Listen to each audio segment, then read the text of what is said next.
இது உண்மையா? இது கரெக்டுங்களா? எத்தனை பேர் அவங்க எடையை குறைக்கிறதுல சக்ஸஸ்ஃபுல்லாக நீங்கள், எத்தனை பேர் குறைஞ்ச எடையை மெயின்டைன் பண்ணுறீங்க? யோசிச்சு பாருங்கள். At least 70-80% failure. திரும்ப அந்த எடையை ரீட்டைன் பண்ணியிருப்பாங்க. எத்தனை மாதம் நீங்கள் இன்டர்மீடியன்ட் ஃபாஸ்டிங்கில் இருப்பீங்க, பேலியோ டயட்டில் இருப்பீங்க. அந்த டயட் உங்கள் உடம்புக்கு பாதிப்புன்றது உங்களுக்கு தெரியுமா?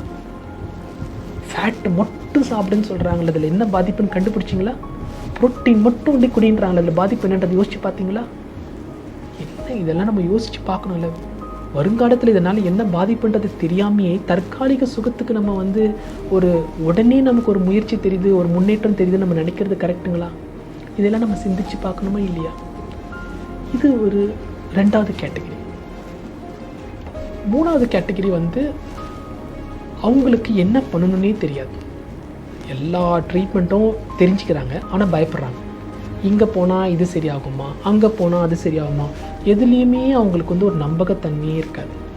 ஐயோ, இந்த ஹெர்பல் ப்ரோட்டீன் ட்ரிங்கெல்லாம் குடித்தா நமக்கு வந்து கிட்னி ப்ராப்ளம் வருதுன்றாங்க, ஃபேட்டெல்லாம் சாப்பிட்டா நமக்கு வந்து உடல் ரீதியாக பிரச்சனைகள் வருதுன்னு சொல்கிறாங்க. ஸோ இது மாதிரி பல நோய்களுக்கு, பலவிதமான பிரச்சனைகளுக்கு பலவிதமான சிகிச்சை வழிமுறைகளே பிரச்சனை இருக்குதுன்னு அவங்களுக்கு தெரியுது. அவங்களுடைய மெயின் இது என்னென்னா, நான் இந்த சிகிச்சை எடுத்துக்கிட்டேன்னா எனக்கு 100% பிரச்சனை வரக்கூடாது, இதிலேருந்து நான் மீண்டு வரணும்னா பாவம் இல்லையா? ஏன்னா அவங்க ஒரு பிரச்சனையில் இருக்கிறாங்க, அந்த பிரச்சனைக்கு தீர்வு மறந்துட்டாங்க. ஆனால் நான் எடுக்கக்கூடிய சிகிச்சையில் 100% ரெஸ்பான்ஸ் எதிர்பார்க்குறாங்க. இது எங்கே போய் நம்ம சொல்கிறோம்? ஸோ இந்த மாதிரி மக்களிடையே இவ்வளோ ஒரு ஐயங்கள், குழப்பங்கள், சந்தேகங்கள், பிரச்சனைகளை நம்ம வாழ்ந்துட்டுருக்குறோம். இந்த வீடியோ ஒரு விழிப்புணர்வு உங்களுக்கு கொடுக்கணும், கண்டிப்பாக கொடுக்கணும். உங்களை சிந்திக்க வைக்கணும், உங்களை யோசிக்க வைக்கணும், உங்களை அடுத்த நிலைக்கு ஒரு நம்பகத்தன்மையில் ஒரு மாற்றத்தை கொடுத்து ஒரு முயற்சியை, வித்தியாசமான முயற்சி எடுத்து நீங்கள் போகணும்.